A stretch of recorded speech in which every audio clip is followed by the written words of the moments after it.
This segment of the Sports Narrative Radio Show is backed by Xena Communications. Internet, Wi-Fi, IT, cloud services, and security cameras. Get connected in your home or office today. Call or click for your free consultation in the DFW area. Yeah, way to vamp. Thanks, appreciate that. No, you're ready. You're good.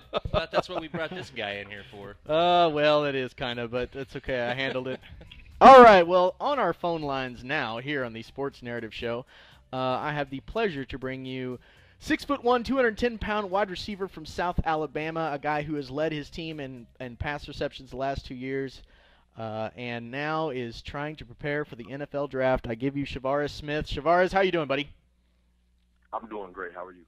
Doing quite well, quite well. So after a successful college season, and now it's time for the pros, let's look backwards first, and we'll start back with these last couple seasons at South Alabama for you.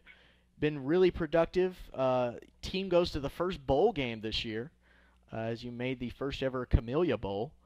And basically, your thoughts on, how was your time in college at playing? You came from a junior college level. What did you think about South Alabama and your experience just there on campus? Well, South Alabama was a dream come true for me. A lot of high school players, they're in high school with a lot of expectations as far as I want to be here, I want to be there, I want to do this. As far as my career was concerned, I played 1 year of high school football. So, my expectations were, too huge. I knew I wanted to play big-time football and I wanted to compete against the best, but my time spent in South Alabama was more than I ever could have imagined. That's awesome, man. And so, yeah, you came from McDonough, Georgia.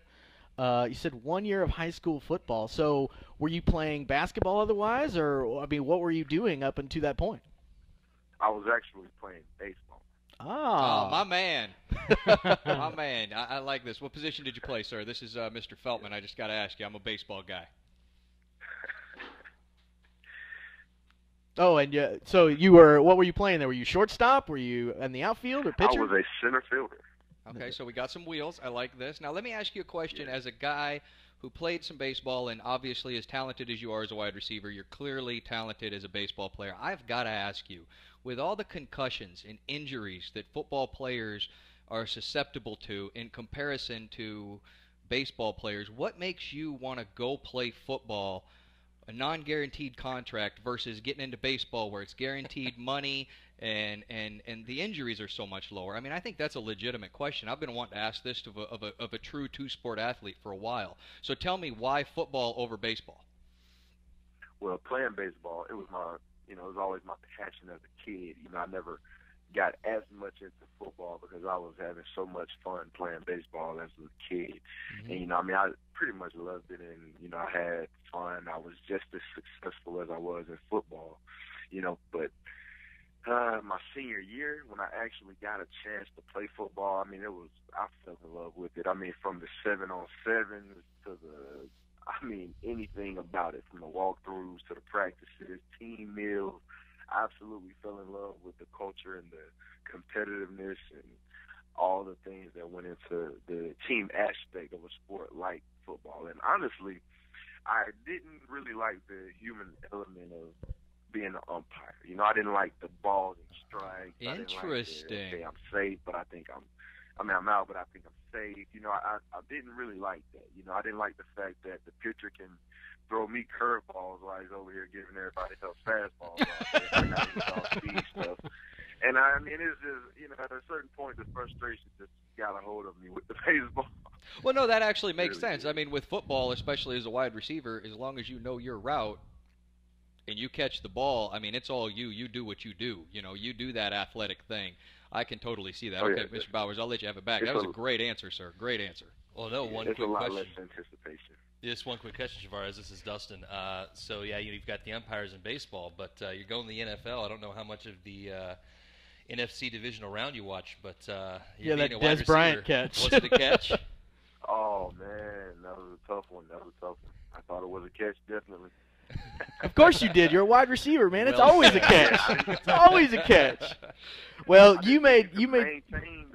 after your elbow's already down. I was going to say, now it's one of Yeah. the things you got to learn. You got to learn to get those both feet down now. It's different than college. You get 3 feet down and elbow down. Apparently, it may not still be a catch. Well, that's Dustin's a big Des Homer. He's a big Cowboy. Yeah, fan. exactly. I admit it. He's still angry at that. Shavarez, one other question for you. I was looking at your numbers from college, and one of the things, a guy coming in, starting out as a wide receiver in the league, a lot of times you end up on the special teams end, and I'm looking, and I've got only one kickoff return in your career that I saw. What was your special teams angle coming in?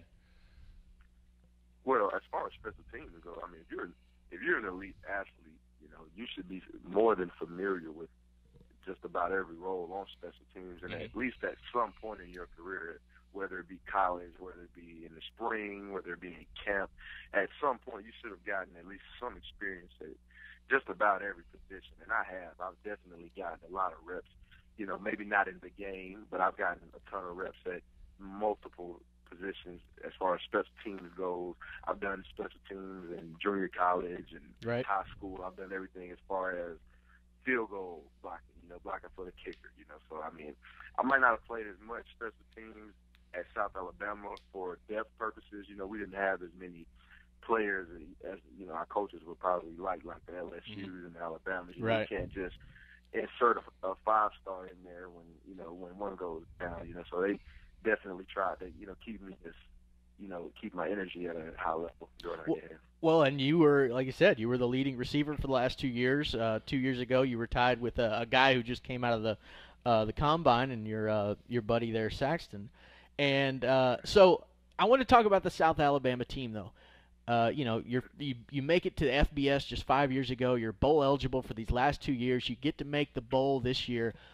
What is it like coming from, I mean, you played some big boys this year. I watched a lot of your tape when you played Mississippi State, and, you played some of the big boys in your time. So what is it like coming from, because both Dustin and I went to University of North Texas, and so we know what it's like to get a program that gets up and running, and then, you kind of watch them scratch and claw, and we had our Sun Belt years and all of that and graduate from. So when you're coming up with a program like that, and you kind of have your expectations of, like you said, you don't have as many guys there, you got a nice facility there, but so what are the expectations for a team like you guys? And I mean, obviously you make it to a bowl game, and that's pretty amazing just in and of itself. Just what was that like coming from the smaller program? I mean, our team, especially myself, I've kind of we had a lot of players on our team that actually came from different backgrounds. We had a few players that have been here since freshman year, but our team was actually compiled of a few junior college players and transfers.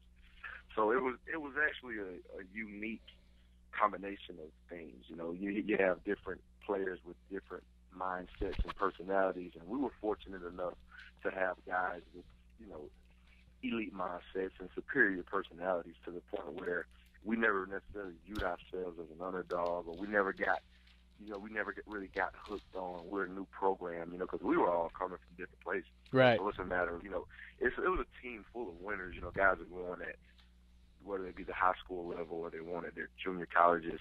So a lot of players entered the South Alabama seasons with a very good mindset as far as the competition goes. So we're matched up with Mississippi State and Tennessee's.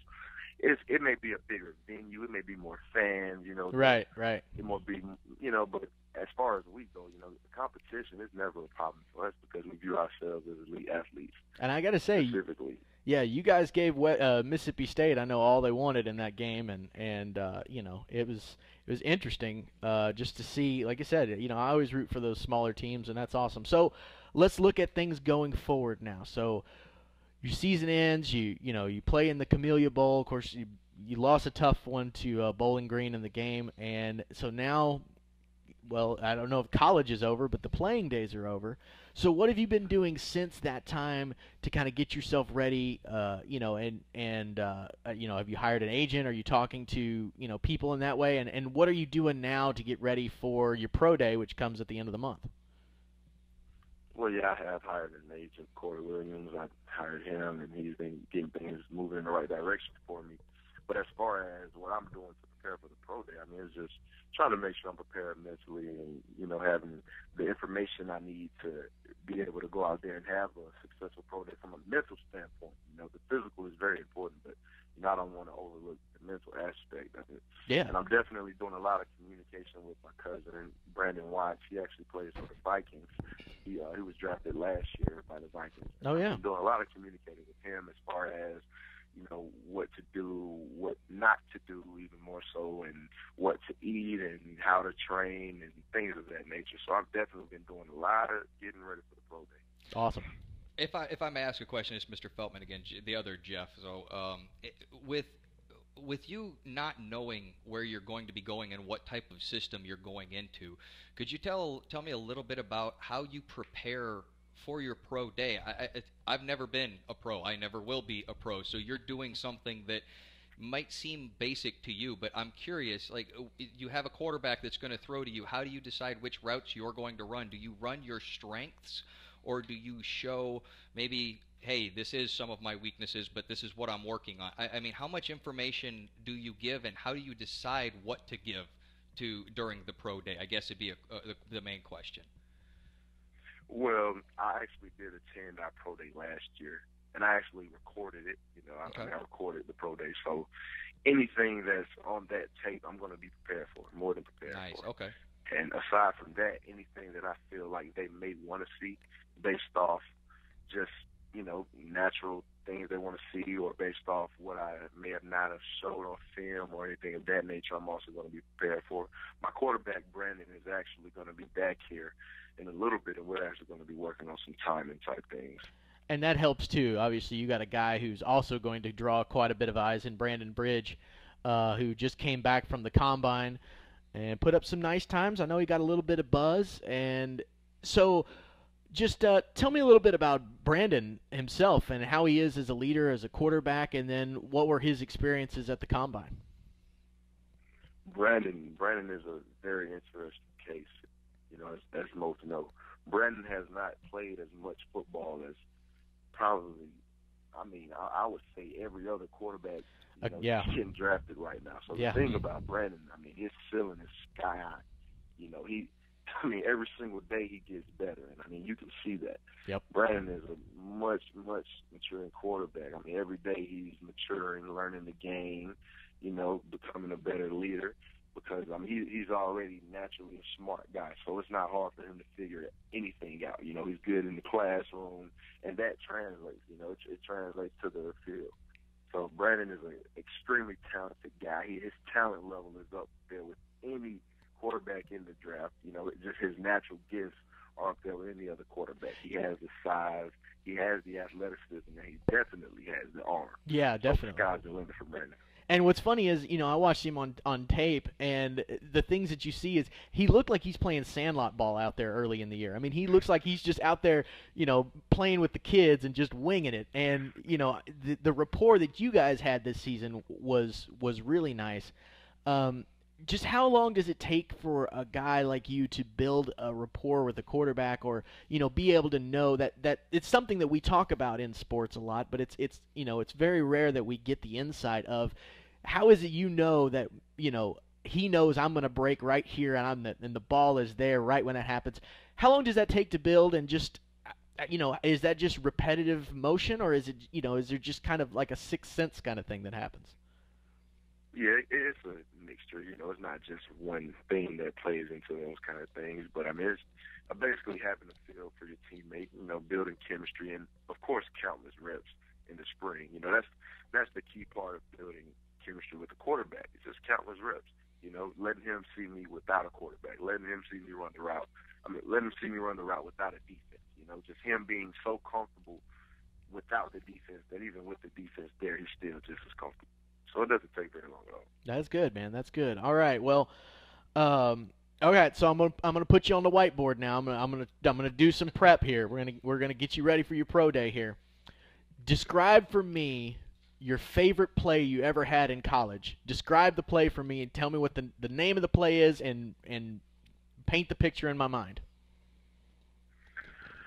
My favorite play. Well, I would have to say my favorite play would be the play that was most successful, which was dip, double post concept. Okay. So you got, so are you the outside receiver on that? You've got somebody in the slot with you? Yes, of course. I'm outside, and there's also somebody in the slot to pull the safety. All right, and then so quarterback drops back. He's going to read the safety, whether he comes up for the short route or covers you over the top, and then you're going to. So where's your break on the play when you're reading the play and you go to make the break for the post? What are you reading on the play at the time? Well, I'm breaking at 9 steps, and I'm straight for the near upright. I'm headed straight for the near upright because that's, of course, the landmark of the quarterback. Right. So he is, based off practice, we both should be on the same page there. I mean, the cornerback is, most of the time going to give me the inside. He's going to give me the inside because I'm going to try to stick it hard and make him think I'm running a go route. Right. And break it right across his face.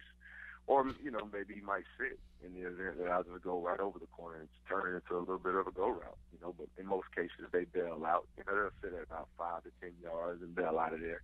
So I'll break it at 9, and the quarterback will put it right on the near hash, and that's where I'll end up. Very nice. So, so when you've got coverage on you, when you got that cornerback on you, do you, if you had your pick, if this is a play where you're like, okay, we need a touchdown on this play, do you want the cornerback playing up press coverage and so you can hand fight with him, or do you want him playing 5-10 yards off to where you can kind of set him up, like I said, sell the go route and break across his face? Which do you prefer? Well, if it's the post route, is that? Well, just on any route. Just if you, the press coverage or with the cushion, which do you prefer? Like you're gonna line up and you say, I'm gonna catch a touchdown on this play. Where do you want the cornerback? What do you want? Well, I mean, obviously some certain coverages are better suited to defend certain routes. Of course. But as far as which coverage I prefer, as far as the corner playing, there's no coverage at all. Especially coming from college, I've never came across any cornerback that I felt could prevent me from running any route. Nice. I just got to say, there's the wide receiver. I've taken some notes down, and I wanted to say, I don't know what your major was, but you are smarter than any wide receiver I've ever heard do an interview. And I want to tell you a compliment on that because it's one of the things that drives me up the wall. But what I was going to say is you sound awful humble for a wide receiver, so I was glad to hear that little bit right there of it don't matter what the cornerback does. If I need to score a touchdown, I'm still a wide receiver. Ain't nobody stopping me. I love that, man. That was brilliant. It's good, man. So I got to say, here's another question, and this is if there's ever one day where I'm a GM and I'm sitting in that room, one of the first questions I'm going to say, and I want to get your answer on this. You're going to come in, you're going to sit down in front of me, and the first question I'm going to say to you is, how good are you? So how good are you? That's a tough question. I honestly feel like I can be the best at what I do. That's important. And I also have reasons for that. Yeah, what's that? Well, I've played against the best so far in my career, and every time I've ever stepped on the field, in my honest opinion, I've always been the best player on the field. That's good, man. That's good. Like I said, it's an interesting question. It's something in sports psychology, and it actually works in all walks of life where you have people that will, in order to be the best, you have to think you can be the best. That's the first thing. Yeah. And so anytime you have a sports psychologist or with singers or any kind of performers, they'll come in and the first thing they'll say is, how good are you? That's why I never made it. I was always like, I'm and a lot of people's natural tendency is to say that, it'd be like, and the thing I got to say, the thing I like about you, Shavarez, is you've said to me so far, I'm willing to be a special teamer and be on the practice squad and work my butt off, and I'm the best player on that practice squad, and I'm the best player on that field. And one more thing, the way you described your quarterback, the detail, the genuine appreciation. You didn't have to shut down somebody else to elevate yourself. I'm a fan. I cannot wait for the draft, my friend, and I'm pulling for you. I'm really been impressed. Thanks a lot. I really appreciate it. Absolutely, man. All right, so a couple other things here. First of all, I'm sure you're from Georgia, so I'm sure your favorite actual team is probably the Braves, right? I wouldn't say they're my favorite, but I love the Braves, and I always root for the Braves, and that's what every team in Atlanta. I wouldn't necessarily call them my favorite, but if it all came down to it, I would definitely want them to succeed over any other team. And your favorite pro football team? Like I said, I wouldn't say I necessarily have a favorite, but if it came down to it, then it would be the Falcons. All right. And then also they just got Dan Quinn, so I mean, my goodness, they're moving in the right direction. That is true. They might. Hopefully, they'll be stepping forward. All right. So, we talk about the draft. Your plans for draft night. Where do you plan? Are you planning on being at home? You plan on being with your friends? Where do you plan on being for? Be with my family on draft night. Very nice. Dad and my mother. Sitting by the phone, waiting for the call, right? Yes, sir. Pretty much. That's all you can do. And it's funny. I've done this a couple of years, and the people that we've covered some people that have been drafted as high as the second round. Yep. We had Pierre Desir on last year. Who went in the fourth, fifth round to Cleveland. But then we've had guys on too. In fact, a buddy of mine, Zach Line, who ended up going to the Vikings last year, but fell all the way through the draft. And the second the draft's over, man, his phone blows up and people are calling him and so it's it's a unique experience, but like I say, it's just like everything else. It's just if you get the loss and the last pick goes off the board, well then you turn right around and you say, okay, here's my opportunity. I'm going to go here, and it almost works out to your advantage. So the thing I would say to you in that is just keep your head up, and I think you definitely have the right mindset for it all. So I think you're going to do well, my friend. Oh man, I really appreciate that. I'm serious. I do. Absolutely. All right. So last question for you. If obviously the NFL's the goal, whether it's walking on or practice squad, or you get your third round draft choice, whatever happens there. After football's over, whenever that happens, what do you love to do, and what do you want to do after that? What I absolutely love to do is impact the lives of people that don't have somebody that's necessarily directly in their life to impact it themselves. I like to be somewhat of a father figure to kids that may not have that. Throughout my career, the most influential people to me have been my coaches. I've looked up to them, I followed them. That's exactly what I want to be. I mean, after leaving college, I mean, I'm set on what I want to do. I know a lot of football players want to coach, but beyond coaching, I just want to help kids cross that bridge from childhood to adulthood, because it's so crazy. You don't necessarily have anybody to help you cross that bridge. I've been a child for 18 years. Who's going to help me transition into immediate adulthood? And that's definitely what I want to help. That's awesome, man. Well, good luck to you. Like I said, we'll be rooting like hell for you. And like I say, anything else comes up, let us know. Otherwise, we will promote you all we can. And good luck. And we hope you hear. Hopefully, we'll have you on after you get drafted. That's right. Yeah. You can be our first official draft call, bud. There you go. That's what I want to hear, man. All right, man. Good luck to you. Yeah, you're on, bud. I tell you, you're my fan. I'm a baseball card collector. You're definitely going to be at the top of my list when you get drafted, buddy. Hey, you have to come in and sign it for sure. Exactly. All right, Shavarez Smith from South Alabama. Thank you so much for popping on with us. We will talk soon. Thank you, guys. Thank you. Thanks, Shavarez. All right. Awesome. Wow, that guy is amazing. I feel like a worse person right now for being 38 years old and listening to that young man talk. Yeah. At any point in time, have you said that you hope to impact the lives of other children who need help? In a positive way, no less. Yeah, no, wow, what a guy. If I had any contacts with the Cowboys, I would say, hey, you might have an opening in wide receiver coming up. For a wide receiver, yeah. This might be the type of guy you want on your team. We will do all we can for that guy. That's a good dude. So, all right. Find more by subscribing to this channel and visiting us at www.thesportsnarrative.com. Join us every Wednesday at 9 p.m. Central for a live edition of the Sports Narrative Radio Show hosted by Xena Communications.